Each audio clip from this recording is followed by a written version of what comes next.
très chers téléspectateurs de l'émission Le parcours du combattant. Comme vous le savez déjà, cette émission vous parle de la politique du combattant, de l'IDPES bien sûr. J'ai le réel plaisir de recevoir pour vous le président du tiers des fédéraux.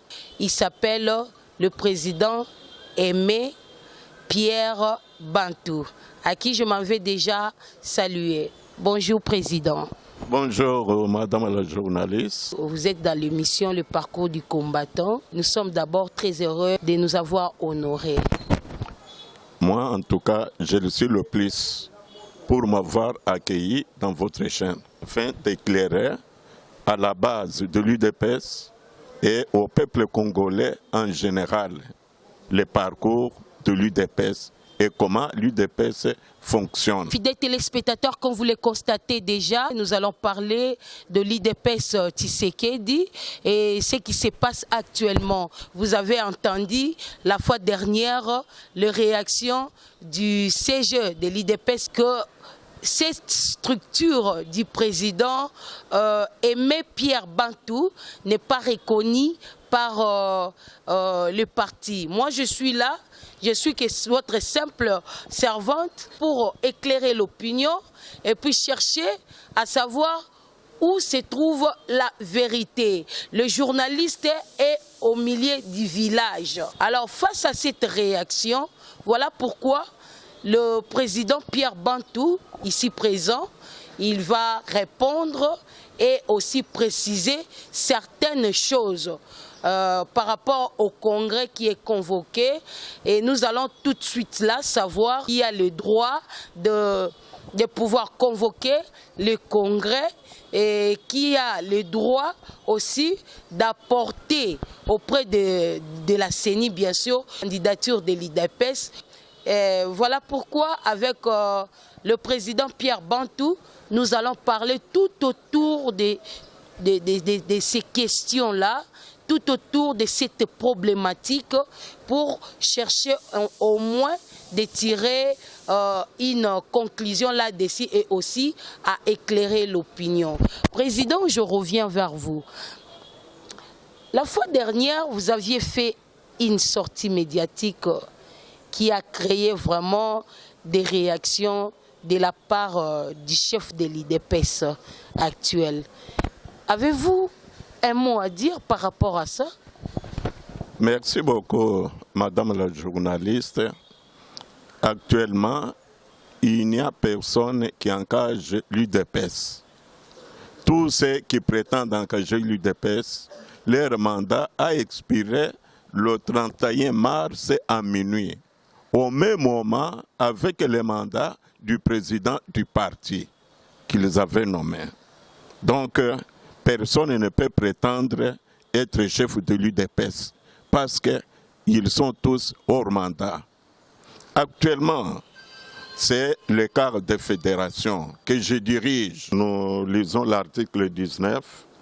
Le congrès se réunit en session ordinaire sur convocation du président du parti tous les 5 ans, le premier lundi du mois de décembre. Nous passons à l'alinéa 2. Le congrès est convoqué en session extraordinaire sur un ordre du jour précis, à l'initiative du président du parti, de la convention démocratique du parti ou à la demande d'un tiers de fédération. Ça, ce sont les textes qui régissent le parti. Ce n'est pas moi qui ai écrit ce texte. Donc, ou à l'initiative du tiers de fédération. Le passage ici qui nous donne la force de convoquer donc ce congrès. Pourquoi? C'est parce que nous n'avons personne à qui demander la convocation. Le président du parti n'est plus. Il est déjà président de la République. Le mandat de M. Okissin Kabouya a expiré le 31 mars 2023 à minuit. Ah, ok, donc ça vient à peine d'expirer. Ça vient à peine d'expirer. Okay, je voulais qu'on éclaire. Bon, j'ai parlé du président de la République parce que selon l'article 26, nous pouvons le lire aussi avant d'enchaîner avec cet article 19. Nous passons à l'article 26. Toujours du statut. De statut. Intérim du président du parti. Ouais. En cas de décès, de démission ou d'empêchement définitif du président, donc d'expiration des mandats ou d'interdiction d'exercer du président du parti. Un directoire composé du secrétaire général du parti et du président de la convention démocratique du parti et du président de la commission électorale permanente du parti assume son intérim pour un délai ne dépassant pas 30 jours au cours duquel il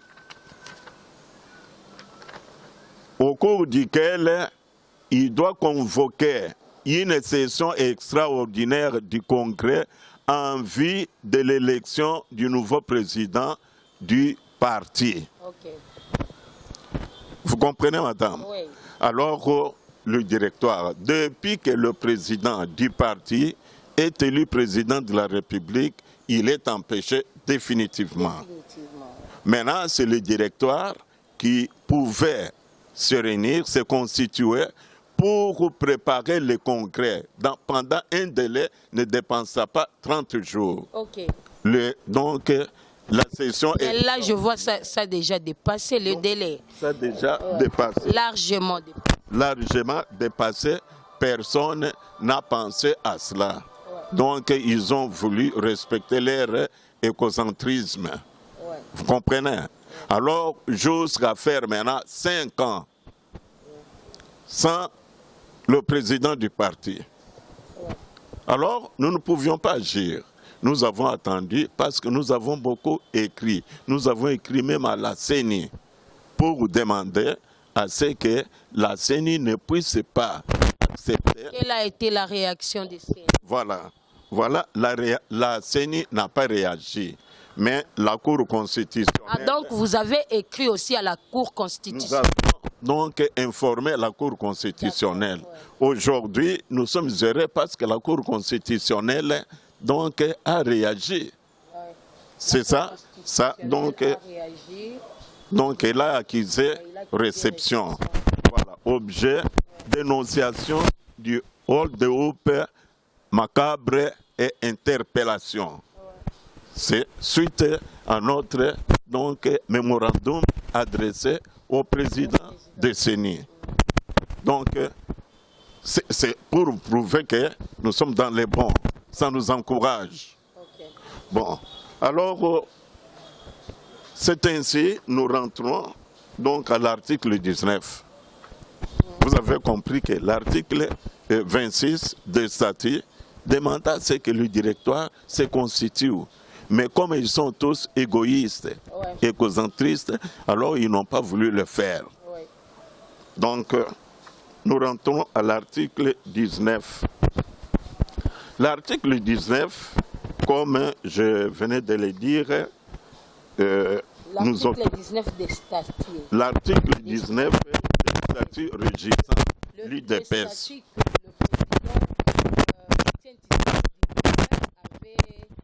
Signé. Donc, parce que le statut était adopté au congrès ordinaire de 2010. Que le statut a été le fait président, le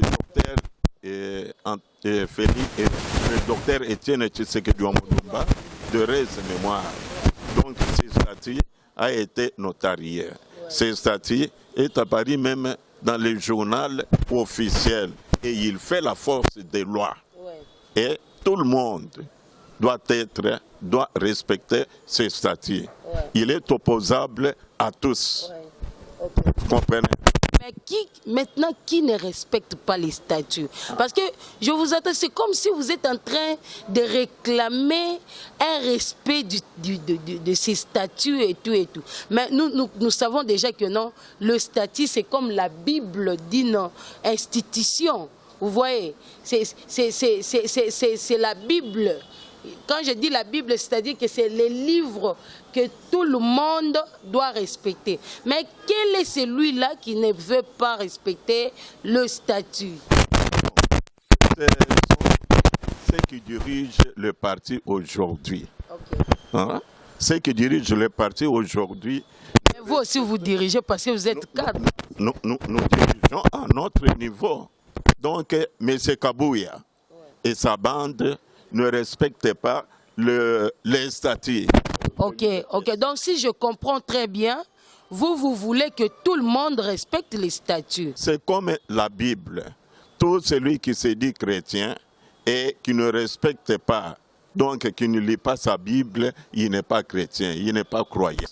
Madame, les enfants, comme vous le voyez, ils doivent commencer par la première année jusqu'à terminer l'école primaire.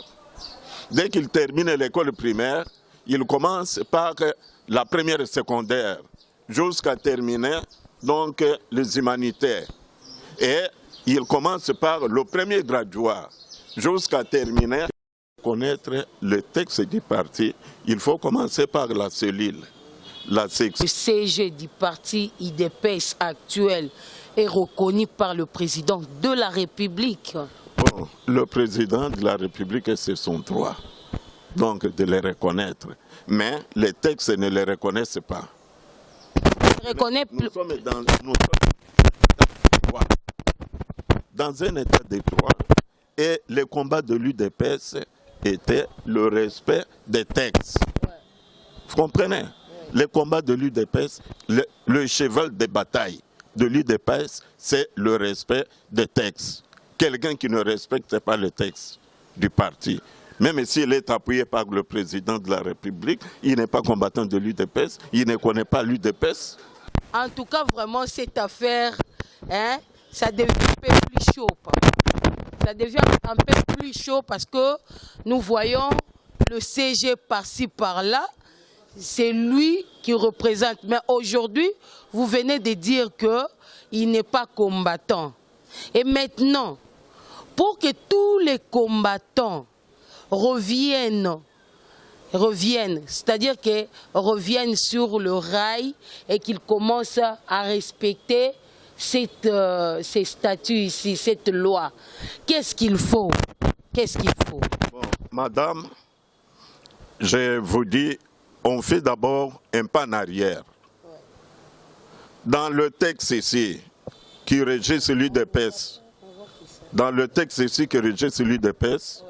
le secrétaire général est nommé par le président du parti. Posez-vous la question si M. Kabouya a été nommé par le président du parti comme secrétaire général. Lui n'engage plus le parti. Voilà. Donc, comme l'autre président, il a été nommé par Kabunda, si je comprends bien, parce que c'est lui qui était le président du parti avant qu'il ne soit exclu du parti définitivement. Bon, madame Jean-Marc Kabunda fut le secrétaire général de l'UDPS. Après les départs, papa, c'est lui qui était le président AI. Bon, donc dans le texte régissant l'UDPS, il n'y a aucun article qui parle du président AI. Okay. Aucun article ne parle du président AI. Okay. Alors, il fut usurpateur. Ah bon? Comme c'est lui qui l'a nommé. C'est lui qui a nommé Kabouya. Un secrétaire général qui nomme un autre secrétaire général. Je ne sais pas dans quel pays ou bien où cela peut se faire. Il a dit ceci, que vous n'avez aucun droit votre structure n'est même pas connue par le parti. Hein, par le parti. Maintenant, qu'est-ce que vous pouvez dire par rapport à ça? Parce que vous êtes venu répondre par rapport à cette sortie médiatique. Monsieur Okisen Kabouya-Manaboute dit que notre structure n'est pas connue par le parti parce que lui ne connaît pas le texte qui régisse le parti. Madame, je viens de lire l'article 19, donc je reprends. Le congrès est convoqué en session extraordinaire sur un ordre du jour précis à l'initiative du président du parti, de la convention démocratique du parti ou à la demande d'un tiers de fédération. Ok. Maintenant, ce qui s'était passé... C'est là la structure que nous formons, que nous dirigeons. Okay. Maintenant, ce qui s'était passé à Kisantu, c'était quoi? Parce que vous nous parlez maintenant là du Congrès. Là, le peuple congolais est confus. Nous ne comprenons plus absolument rien. Bon, à Kisantu, madame, c'était une messe noire pour chercher à liquider notre cher parti. Parce qu'il n'y a personne habilité qui a fait convoquer les assises de Kisantu. C'était une messe noire uniquement pour liquider notre parti. Vous voyez qu'ils sont en train de le liquider. Comment ça? Comment ça? Comment ça? Est-ce qu'un fils peut vendre la maison de ses parents sans que les autres cohéritiers soient d'accord? Madame, je vous dis qu'il n'y a personne qui est capable de convoquer les assises de Kisantu. Alors, vous savez que dans la famille, il y a des fils donc, qui s'improvisent fils, qui s'improvisent par exemple devant les autres. Il peut agir en brutalité. Ouais. Vous comprenez? Ouais. Il peut agir... C'est un enfant rebelle, vous voulez dire? C'est un enfant rebelle. Wow. Premièrement, il ne connaît pas les textes qui régissent ces grands partis. C'est pourquoi il a fait ce qu'il a fait. Il a fait ce qu'il a fait. Nécessairement, c'est lui qui pouvait convoquer donc les assises. Ce n'est pas le secrétaire général. Dans les attributions, permettez-moi que je vous lise les attributions du secrétaire général. Oui. Parce que j'ai amené le statut pour ça. Article 24. Secrétaire général du parti. Où est l'article 24? L'article 24 est là. Le secrétaire général. Le secrétaire général du parti centralise toutes les activités de gestion courante du parti. À ce titre, il applique les décisions, les recommandations et les résolutions du Congrès. C'est ce qu'il fait, papa. C'est ce qu'il fait. Permettez, madame, on continue. Je reprends. Il applique les décisions, les recommandations et les résolutions du Congrès. Ouais. De deux, il examine les avis et les propositions de la Convention démocratique du parti et les cas échéants assure les remises en œuvre. Ouais. Il ne peut rien faire. C'est tout ce qu'on lui dit de faire. C'est que le Congrès lui demande de faire, c'est que la Convention démocratique... Donc vous lui demandez le Congrès, c'est ça? Il organise l'administration générale du parti, assure la gestion du fichier de ressources humaines du parti. Alors, ce qu'il peut faire, il est incapable de le faire parce que donc jusqu'à présent, si vous lui demandez qu'il vous donne donc les nombres, l'effectif de tous les combattants de l'UDPS, c'est ça son travail, il ne connaît pas. Si vous lui demandez l'état lié de l'UDPS, il ne vous dira rien, parce qu'il ne connaît rien là-bas. C'est-à-dire qu'il ne maîtrise rien. C'est un aventurier, pour moi.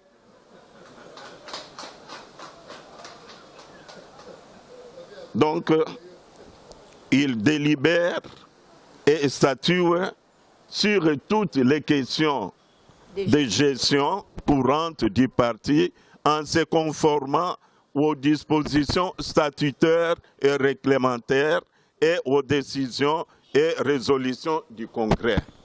Vous comprenez? Le Congrès ne lui donne donc aucun droit de faire autre chose, de convoquer n'importe quoi, de faire n'importe quoi.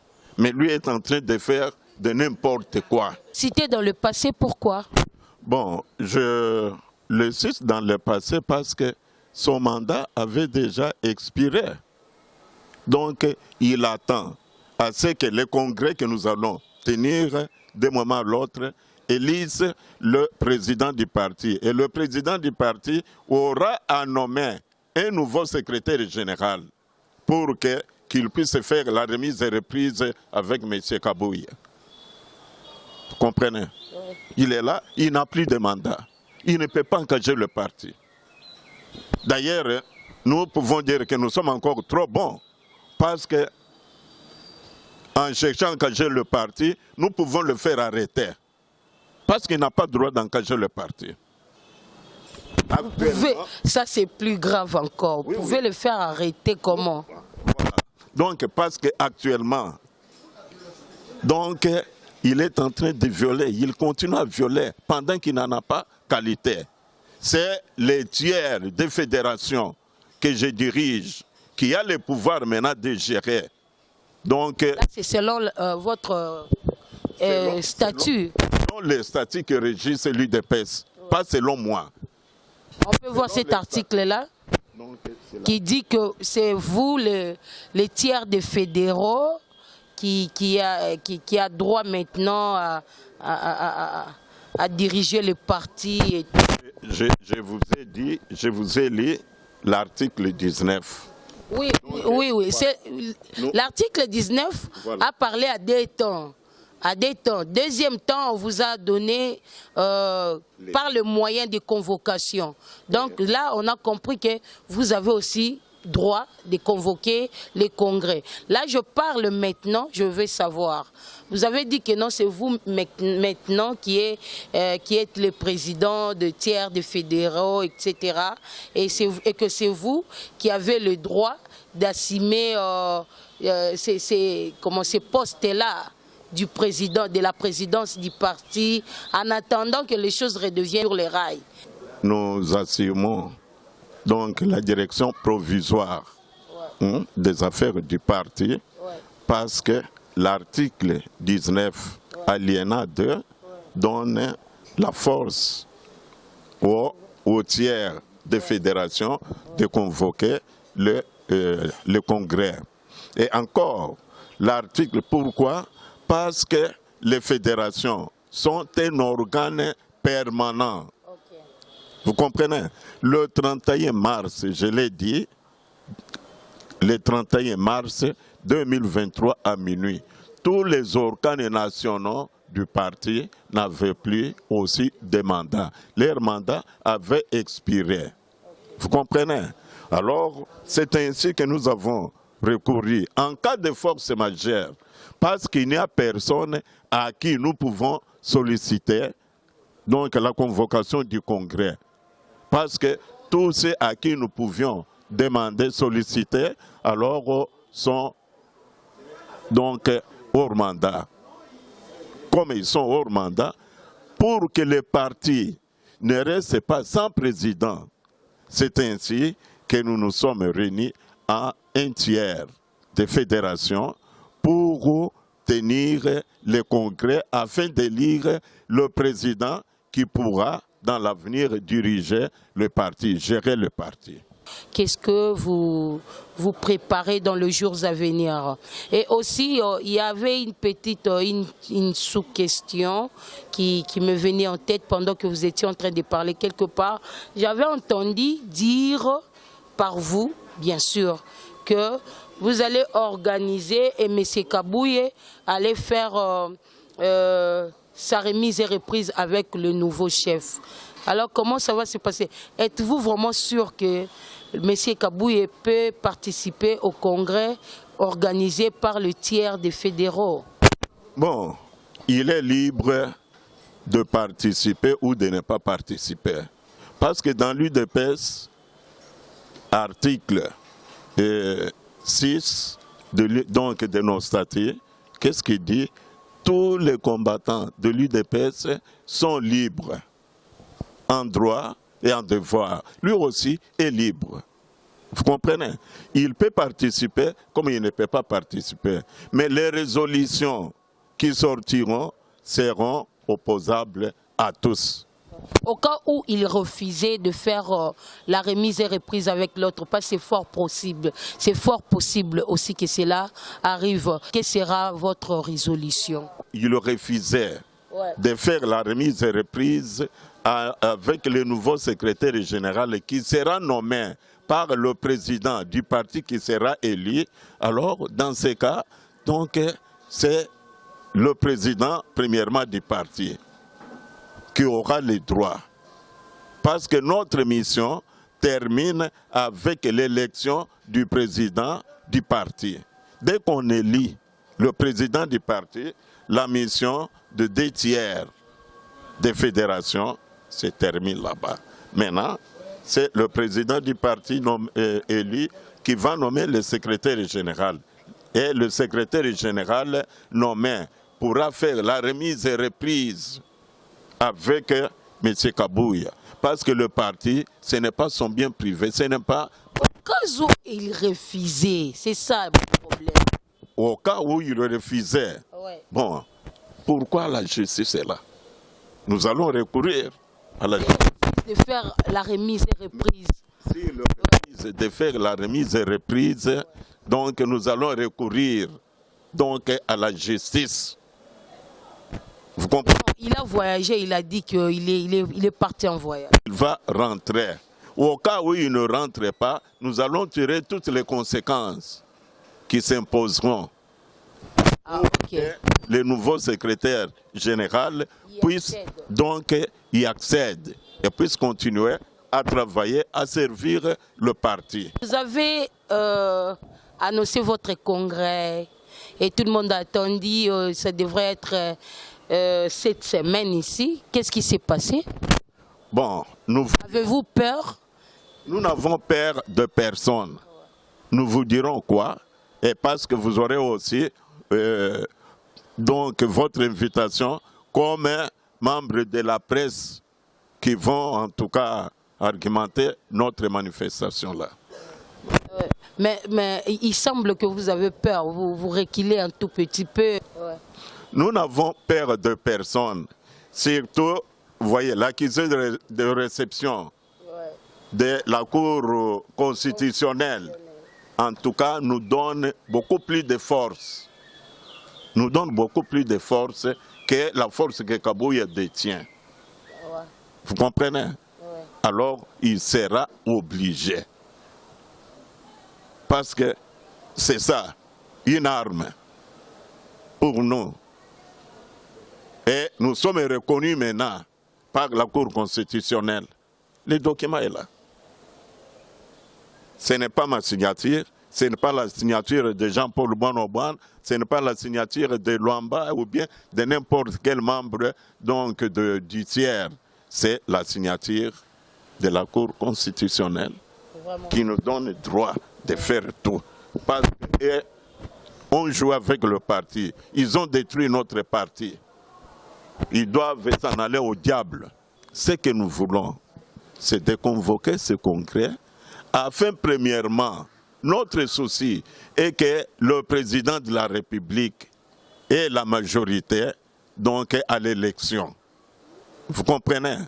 Donc, nous voulons que tout le peuple congolais qui nous suit actuellement, tous les combattants et toutes les combattantes de l'UDPS qui nous suivent actuellement, qu'ils sachent que notre seul candidat qui est à sa propre succession, c'est Félix Antoine Tshisekedi Tshilombo, qu'on doit élire par tout le peuple congolais, compte tenu de ce qu'il a fait dans ce pays. Depuis qu'il est là, donc à la tête du pays, il a fait beaucoup de choses donc, que ses prédécesseurs n'avaient pas fait. Alors que nous devons maintenant les soutenir partout pour qu'on puisse le relire.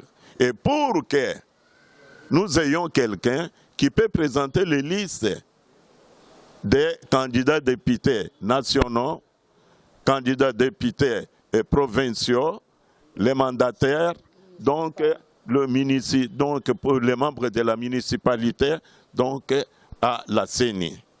Vous comprenez? Parce que à part le président qui sera élu, personne autre ne peut présenter ces listes à la CENI. Pourquoi? C'est pour que à l'élection nationale, donc que l'UDPS ait la majorité écrasante au Parlement, pour que le président puisse appliquer les projets de société de l'UDPS. Avez-vous quelque chose à dire, les tout derniers mots concernant votre congrès? Si vous avez un appel, vous avez quelque chose à dire à tous les membres de l'UDPS ainsi que les combattants, vous pouvez dire, et aux autres partenaires de l'UDPS.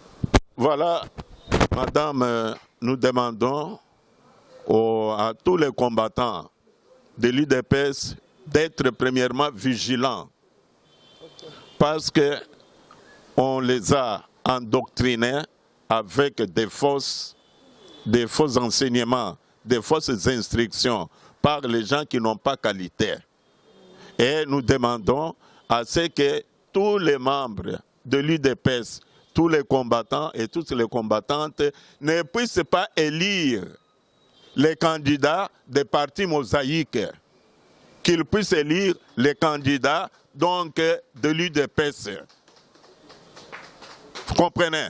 Pour que le président ait la majorité au Parlement. Donc nous voulons demander même au peuple congolais d'aider le président de la République en élisant les combattants de l'UDPS, les candidats de l'UDPS à la députation nationale, même provinciale. Parce que ce sont les membres de l'UDPS qui sont les projets qui contribuent à la reconstruction de ce pays qui est tué pendant 50 ans, pendant plus de 50 ans. Ok, fidèles téléspectateurs de l'émission Parcours du combattant de l'UDPS, en tout cas, nous sommes vraiment à la fin. C'est par ici que nous bouclons la boucle de ces numéros. Mais je ne peux pas finir cette émission sans pour autant remercier Christina Issoukongalula qui était derrière la caméra. Des grands merci à celui qu'on appelle Moutou Mouké, Bongwe Belé, les grands menteurs, Rola Issoukou Boulambo. Toujours ensemble, on t'appelle héros dans l'ombre. En tout cas, vraiment, pour moi, Espérance Mwamba Moulaya, je vous dis au revoir et à très bientôt avec un autre numéro de Parcours du combattant de l'UDPS.